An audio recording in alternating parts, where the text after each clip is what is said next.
Star Jeff Bezos, Full Biography Part 1. Origins of an Obsession. Jeff Bezos's life is often told as the story of a visionary billionaire who transformed global commerce, reinvented the idea of convenience, and pushed humanity toward space. But that is only the outcome. To understand the man behind those accomplishments, we need to go back to the beginning, long before Amazon, long before Silicon Valley, long before anyone imagined the concept of online shopping. This is the story of how an ordinary boy from Albuquerque, New Mexico, developed an extraordinary obsession that would shape the future of the world. 1. A birth that almost never became history. Jeffrey Preston Jorgensen was born on January 12, 1964, to Jackie Gies, a 17-year-old high school student. His biological father, Ted Jorgensen, was a young unicyclist who performed in local shows. Their marriage was fragile, unstable, and overwhelmed by responsibility far too early. Jackie later recalled that she often took Jeff to school with her because she couldn't afford childcare. She would keep him in a cradle at the back of the classroom, doing homework when he napped, studying when he played quietly. Life was difficult, but she was determined. I wanted to give him a chance, even when I didn't know how. This phase of Jeff's life is rarely discussed, but it shaped everything. Being raised by a teenage mother taught him resilience, independence, and the belief that circumstances do not define destiny, choices do. At just over a year old, Jeff's biological father disappeared from his life. He did not meet him again for more than 45 years. But history had other plans. Another man was about to enter Jeff's life, someone who would change his last name, his future, and his destiny.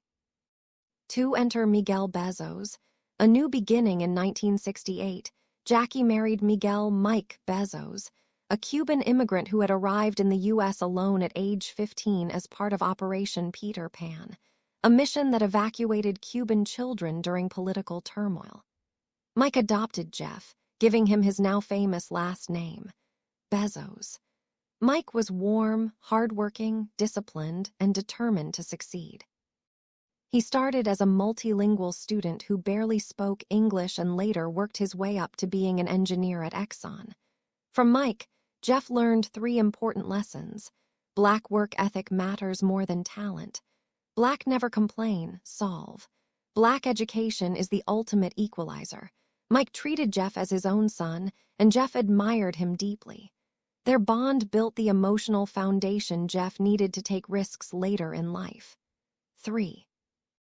Early signs of genius from the beginning, Jeff showed a mind that refused to sit still. His mother would often find him dismantling his crib with a screwdriver because he wanted to escape. This became a metaphor for his life. Jeff was always trying to escape the limits placed on him. He developed an unusual fascination for machines, gears, pulleys, and electronics. By age 10, he spent entire days reading science encyclopedias, not storybooks. Jeff once built an electric alarm system to keep his siblings out of his room. He wired circuits so that opening the door triggered a loud buzzer. He was 8 years old. Teachers were astonished. His curiosity came not from rebellion, but from a deep desire to understand how things worked. A neighbor once said, "Jeff never played with toys, he redesigned them." His childhood was not filled with cartoons, it was filled with experiments. He conducted chemistry tests in the garage. He built solar cookers. He read books on physics, astronomy, and computers, the foundations of the future he would eventually build. 4. Summers at the ranch, the birth of grit. Jeff spent every summer at his grandparents' ranch in Cotala, Texas. There, he learned the value of hard physical labor. The ranch was huge, 25,000 acres, and everything needed maintenance: windmills, pipes, cattle, fencing, tractors. Jeff's grandfather, Lawrence Preston Gies, was a former regional director of the U.S. Atomic Energy Commission. He was brilliant, resourceful, and wildly independent. He believed in fixing everything himself. This became Jeff's first real education. From sunrise to sunset, Jeff worked beside his grandfather. Black fixing machines, black building windmills, black repairing engines, black vaccinating cattle, black hauling equipment, black digging trenches, black solving problems with the tools they had. Jeff loved those summers. They gave him grit. They gave him confidence. They taught him to become a creator, not a consumer. His grandfather taught him a lesson that stayed with him forever. Jeff, you can do anything if you're willing to learn. This one sentence helped create Amazon. 5. The mindset formed early. By the age of 12, Jeff's mindset was unusual for a kid. Blackie questioned everything. Blackie optimized everything. Blackie wanted to automate everything. Blackie preferred logic over emotion. Blackie believed failure was simply a problem to solve. Once, his mother grounded him. Instead of accepting it, Jeff built a small device to track time and remind himself when the punishment was over. When his parents laughed, Jeff noted, "If you tell me the rules, I'll engineer a solution." This mindset eventually built the world's largest online marketplace. 6. High school. Leadership begins during his teenage years. The family moved to Miami, Florida, where Jeff attended Miami Palmetto High School. There, his spark turned into fire. Black excelled academically. Black became the top student. Black led the school's science training program. Black worked on computer systems. Black won awards in physics and math. Black graduated as valedictorian. In his valedictorian speech, Jeff quoted the science fiction writer Ray Bradbury with a message that would later define Amazon. "The future belongs to those who build it." Even at 18, Jeff knew he was going to build something big. He just didn't know what yet. 7. A teen who dreamed of space. Jeff wasn't obsessed with business at first. He was obsessed with space. He wanted to be a physicist, an astronomer, or a space engineer. He talked about colonizing space long before he talked about selling books online. He believed Earth was a precious resource that needed preservation, and that humanity should expand beyond the planet. This dream never left him. It just went into hibernation until he created Blue Origin decades later. 8. A scholarship to Princeton. Jeff's academic excellence earned him admission to Princeton University, one of the world's most prestigious schools. There he wanted to pursue physics, inspired by giants like Einstein and Hawking. But during one brutal class filled with brilliant students, he realized something profound. "I'm smart, but I'm not that smart." It wasn't a defeat, it was a revelation. Jeff pivoted into computer science and electrical engineering, fields where he excelled. He found his tribe. He found his passion. And he found the tools that would later build Amazon's technology. At Princeton, Blackie was laser-focused. Blackie studied obsessively. Blackie built projects. Blackie led teams. Blackie graduated with honors. Princeton didn't just educate Jeff, it sharpened him. 9. Early signs of leadership. During college, Jeff displayed a pattern that would become his signature style. He didn't just do tasks. He redesigned systems. If a class project required writing a simple program, Jeff built an improved version. If a team was slow, he created a workflow. If a tool was missing, he invented it. Jeff was not just a student, he was a system optimizer. This is the same mindset he later used at Blackfiddle. Black bankers trust Black D.E. Shaw. Black, and eventually, even before joining Wall Street, Jeff was already thinking like an entrepreneur. 10. The making of a visionary. By the time Jeff Bezos graduated, 4 things were clear about him. 1. He had an unstoppable work ethic born from his childhood, his ranch experience, and his immigrant father's example. 2. He was obsessed with understanding how things work: machines, computers, systems, anything that could be improved.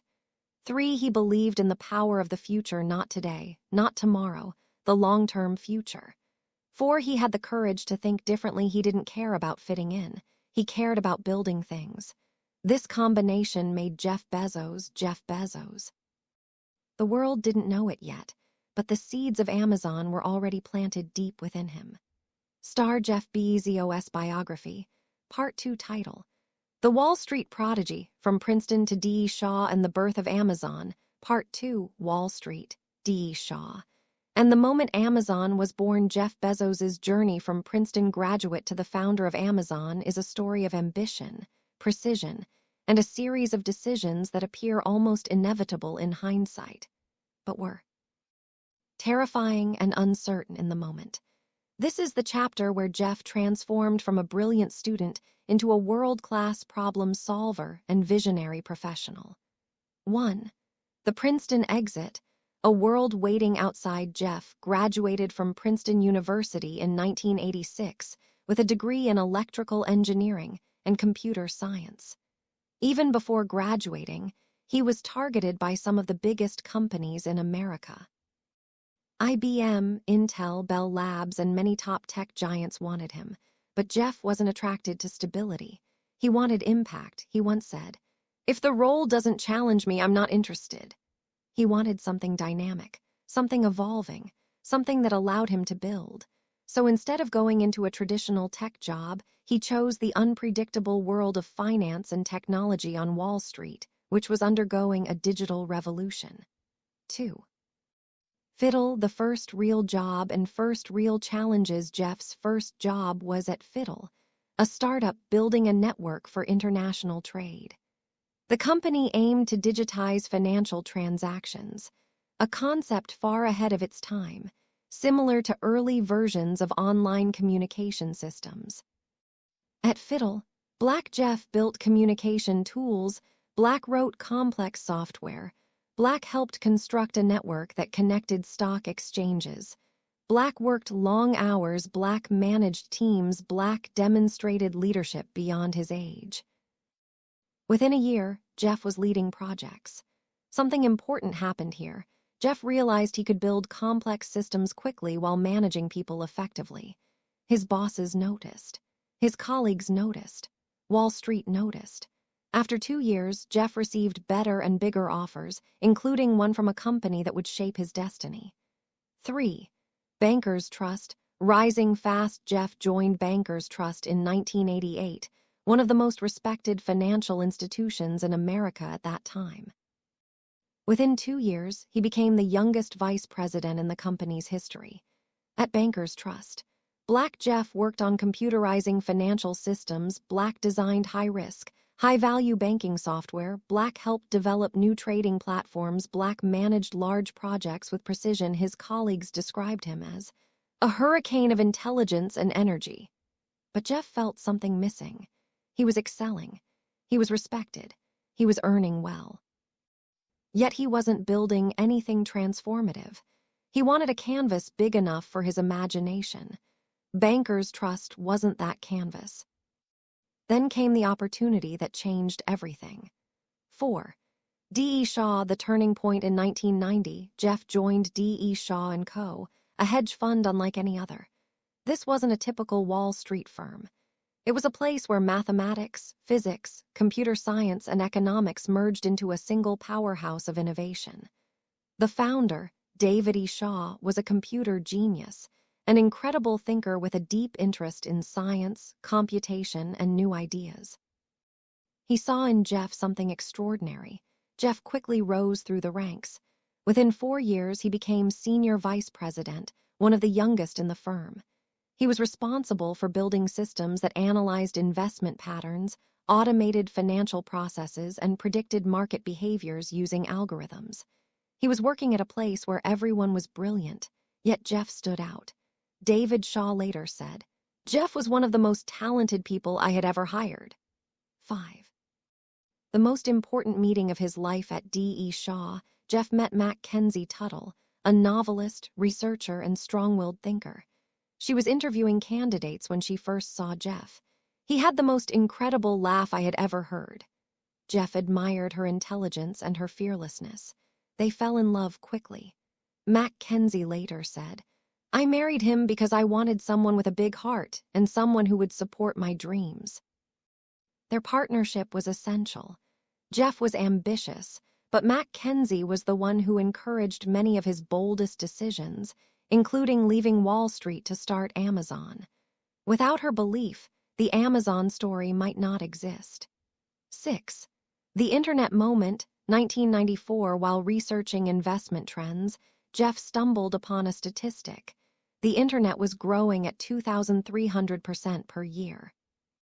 Not 23%, not 230%, but 300%, an explosion unlike anything in human history. This number hit Jeff like lightning. He once described the moment. "I knew I had seen the future." He immediately became obsessed. He researched online markets, early websites, commercial trends, and the potential of the internet. There were no big websites, no search engines like Google, no social media, no e-commerce. The internet was empty but full of potential. A blank map, a frontier, a gold mine. Jeff Bezos loved frontiers. 7. The regret minimization framework. Jeff needed to decide. Should he leave his high-paying job, where he was on track to become a partner, and start an online company in a completely unproven industry? This decision was terrifying. To make it, Jeff used a mental model he invented. Regret minimization framework. He asked himself, "When I am 80 years old, will I regret not trying this?" The answer was clear. He said, "I knew that when I was old. I would regret not having participated in the internet revolution. I would not regret losing money, but I would regret not trying." This framework would later be used by millions of entrepreneurs. 8. The Great Meeting with David Shaw. Jeff scheduled a meeting with his boss, David Shaw, to share his idea. Start an online retail company. Products, he wasn't sure yet. But books looked like the perfect starting point because Black, there were millions of titles. Black, no physical store, could stock everything. Black, people were used to catalog orders. Black, distribution was manageable. Black, inventory could be digitized easily. Jeff laid out his research. His plan was bold, his passion obvious. David Shaw listened quietly. Then he said, "Interesting idea, probably good for someone who didn't already have a great job." He was trying to keep Jeff. Jeff respected him deeply, but Jeff's decision was already made. 9. The walk that changed history. Jeff walked through Central Park with Mac Kenzie after the meeting. He told her, "I want to quit my job and start a company on the internet." Mac Kenzie did not hesitate. She said, "Go for it." That one sentence became the foundation of Amazon. Jeff later said, "I took the job at D.E. Shaw because it was a great job. I left it because I saw a greater future." 10. The crossroads. Corporate ladder versus risk. Jeff wasn't just leaving a stable job, he was leaving a nearly guaranteed fortune. He was highly paid. He was on track to become a partner. His future was secure. Most people in his position would never leave. But Jeff didn't care about comfort. He cared about creation. He said, "Life's too short to be comfortable." Jeff was 30 years old.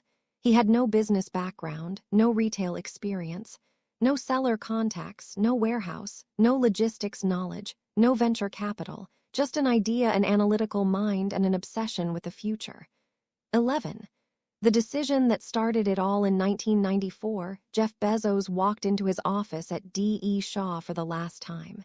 He turned in his badge, packed his things, left behind the company where he could have become a millionaire many times over. His colleagues were stunned. Some said he was insane. Some said he was throwing away his life. Others said, "Why sell books online? Who would even buy them?" Jeff smiled. He always said, "People will always call you crazy when you're thinking big." 12. The road trip to destiny. The birth of Amazon. Jeff and Mac Kenzie packed everything they owned into their car, a 1990 Chevy Blazer. Jeff wrote the entire business plan for Amazon on his laptop during the road trip from New York to Seattle. Why Seattle? Because Black, it was near book distributors. Black, it had a tech-friendly culture. Black, it had engineering talent. Black, it was quiet enough to build something huge during the drive. Jeff kept refining his idea. Black online bookstore. First, Black expand into more categories. Black build customer obsession. Black use data to make decisions. Black make everything fast. Black make everything simple. By the time he reached Seattle, the idea of Amazon was formed. The world didn't know it yet, but history was about to change. 13. The ultimate leap: Jeff rented a small house with a garage. He bought cheap furniture, he installed basic internet, and he incorporated a new company, Cadabra Inc., but his lawyer misheard it as Cadaver. Jeff immediately changed the name. He looked for something big, mysterious, and global. He opened the dictionary. He saw Amazon, the largest river in the world. Perfect, he said. I want to build the world's largest store. 14. The beginning of the Amazon era, Jeff hired his first 2 employees. Black Shel Caffin, the technical brain; Black Paul Davis, operations expert. Together, they began building the website, the software, the database, and the logistics foundations. Jeff had only one rule: we will obsess over the customer, not the competitor. This rule became Amazon's religion. Star Jeff Bezos Biography, Part 3. Part 3. The launch of Amazon and the explosive early growth. Jeff Bezos had left behind a prestigious job, packed his life into a car, and driven across the country to Seattle with a single mission in his mind: create the world's largest online bookstore, a company that would someday sell everything. But in 1994, the idea sounded ridiculous. The internet was empty. People barely trusted online payments. Most homes didn't even have dial-up connections. The word e-commerce didn't exist yet. Still, Jeff believed it was the beginning of a revolution. This is the story of how Amazon was built, order by order, line by line, in a tiny garage, and how that garage became the center of a global retail empire. 1.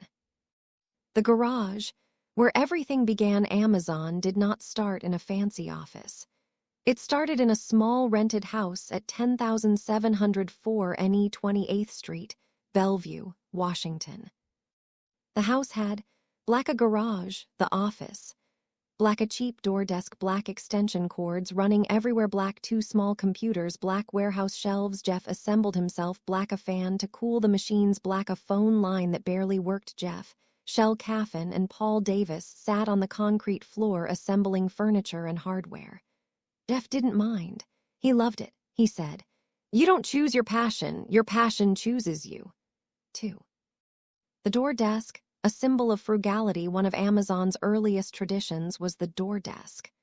Jeff went to Home Depot, bought a cheap wooden door, placed it on 4 metal legs, and used it as his work desk. He said, it's a way to remind ourselves that frugality breeds creativity. The door desk became an Amazon icon. Even today, the company still uses door desk awards to honor cost-saving innovations. 3. Writing the code that changed history. Shel Caffin began writing the first version of Amazon's website using Black C++, Black HTML, Black Unix, servers, Black a simple database. The code had to Black handle customer accounts, Black store millions of book titles, Black manage inventory, Black process payments, Black generate order numbers, Black send emails, Black track shipments. It was complex. Shel spent days and nights building the system. Jeff acted as Black business strategist, Black customer support, head, Black product manager, Black tester, Black motivational engine. He worked 12-15 hours a day, 7 days a week. Amazon had no office culture because Amazon was Jeff's culture. 4. The perfect product. Books. Jeff chose books as Amazon's first product for 3 reasons. 1. Infinite inventory. There were more than 3 million books in print. No physical store could stock them, but a website could show everything. 2. Universal demand. People all over the world bought books. 3. Easy to ship. Books were Black lightweight, Black unbreakable, Black easy to warehouse. Books were the perfect testing ground for online retail. 5. July 16, 1995. Amazon.com goes live after months of coding, testing, and debugging. Amazon.com finally went live on July 16, 1995. The website was simple: Black a clean homepage, Black a search bar, Black a list of book categories, Black a single statement. The Earth's biggest bookstore. Bezos was bold from day one. Even though Amazon had Black no warehouse, Black no staff, Black no logistics, Black no money, it claimed to be the biggest. Jeff's argument. If we are going to build the biggest bookstore eventually, we might as well say it. 6. The first order ever received. Amazon's first order came not from Jeff's friends or family, but from a stranger. A user named John Wainwright ordered fluid concepts and creative analogies, computer models of the fundamental mechanisms of thought. When the notification appeared, everyone in the garage screamed in excitement. Jeff ran around shouting, "We got one! We got one!" They printed the order and pinned it to the wall. Jeff kept a copy of that order forever. It was the beginning of something huge. 7. Orders start flooding in within the first few weeks. Amazon was receiving black 20 orders per day, black then 50, black then 100, black then. But Amazon didn't even have proper inventory yet. They would, 1. Receive an online order 2. Buy books from distributors 3. Pack the books on the floor 4. Ship them out manually. The garage turned into black a mini warehouse, black a packaging station, black a trucking hub. Jeff would personally drive boxes to UPS, sometimes arriving breathless just before closing. One UPS worker later said, "We thought he was crazy. This guy kept coming with more boxes every day." 8. Chaos, stress, and just ship it culture. The early Amazon team worked in chaos. Shell and Paul coded nonstop. Jeff replied to every customer email. Matt Kenzie did accounting and helped pack books. Everyone worked until their hands hurt. There were days when black the website crashed, black orders got lost, black inventory was wrong, black customers were angry, black books arrived damaged, black payment servers failed. But Jeff had a rule. We will make it right for the customer, even if it costs us. This became Amazon's holy principle, customer obsession. 9. The first Amazon reviews. Jeff wanted Amazon to be more than a store. He wanted it to be a community. So he introduced black customer reviews. Black ratings. Black publishers were furious. They said, "You will destroy book sales if you let users write negative reviews." Jeff smiled and replied, "If we help customers make better choices, they will trust us more." He wasn't trying to protect publishers. He was protecting trust. 10. The bell tradition. In the early days, every time someone bought a book on Amazon, a bell rang in the office. The team would cheer. At first, it rang every few minutes. Soon, it rang constantly.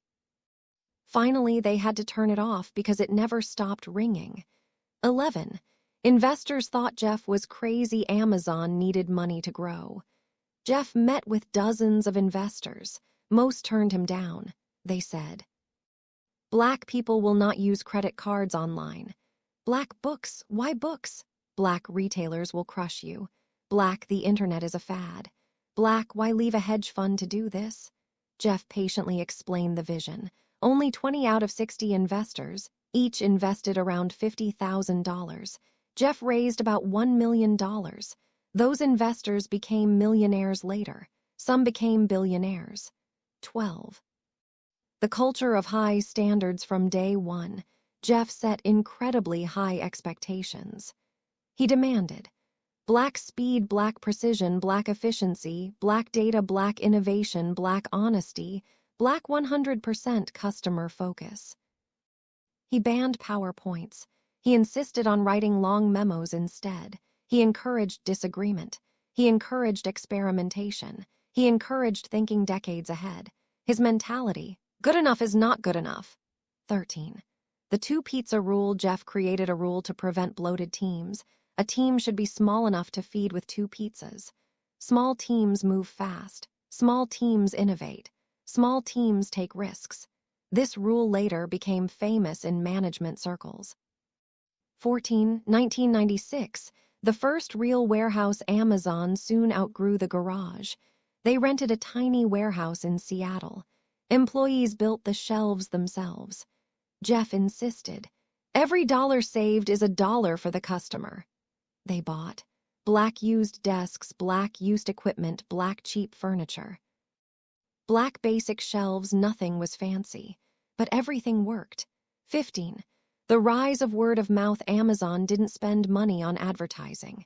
Instead, it relied on Black customer reviews, black email referrals, black word of mouth, black early internet buzz. People told their friends, "There's a website where you can buy any book." Amazon became famous not because of ads, but because of experience. 16. The media discovers Amazon in 1996-97. Reporters began writing about Amazon. They called it Black, the future of bookstores. Black, the internet's hottest. Black, the company that works out of a. Jeff started appearing in interviews. People mocked his laugh. People doubted the business. People made fun of the idea.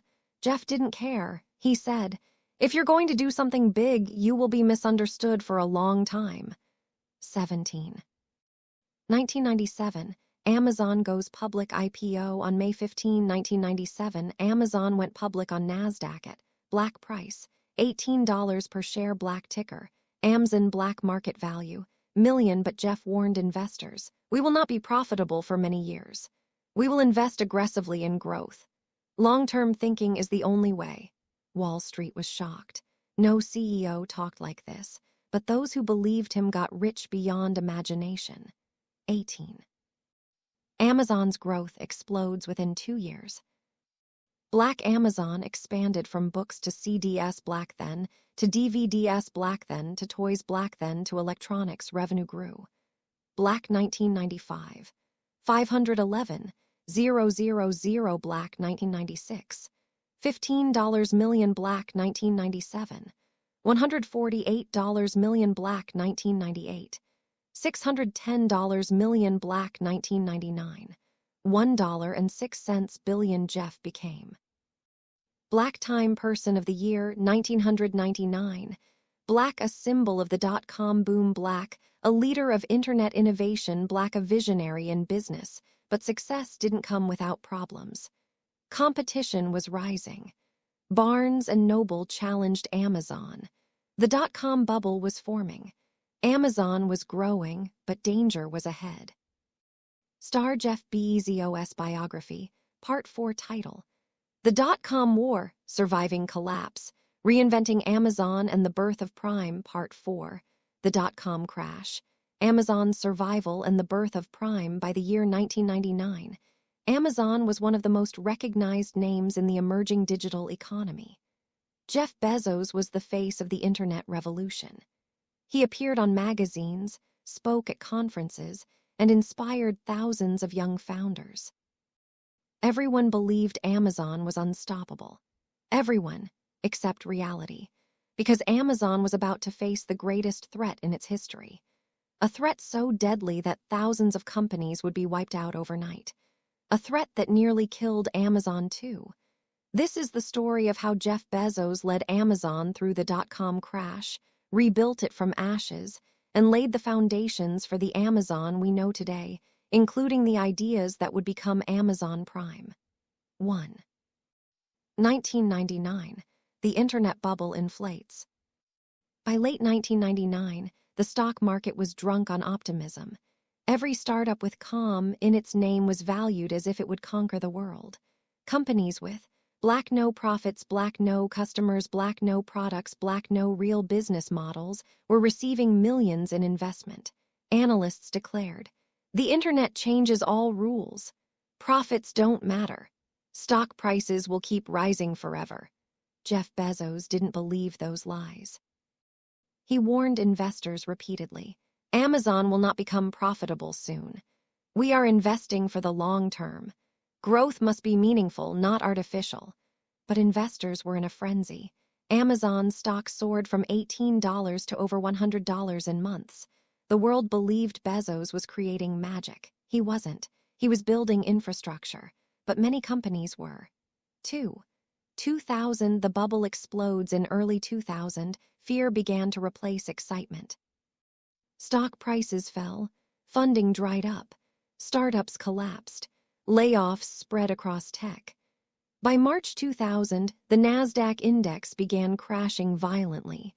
Companies that once bragged about future profits suddenly had black no revenue, black no investors, black no survival plan. The dot-com bubble burst. Within 18 months, Black over 4,700 internet companies went bankrupt. Black $5 trillion in value evaporated. Black tech CEOs disappeared overnight, the media declared. The internet is dead. Online businesses are failures. Amazon will collapse like the rest. Jeff Bezos became a target. Magazines wrote, Black Amazon is a house of cards. Black Bezos is delusional. Black sell Amazon stock immediately. Jeff's response. He smiled. 3. Amazon was in real danger internally. Amazon was burning cash. Its expenses were huge. Black warehouses, black logistics, black software, black growth initiatives, black expanding product categories, black new hires, black tech infrastructure. Amazon was losing hundreds of millions per year. At one point, Amazon had only a few months of cash left. The threat was real. Employees whispered, will Amazon survive? Should we look for other jobs? But Jeff Bezos refused to panic. He said, This is our M.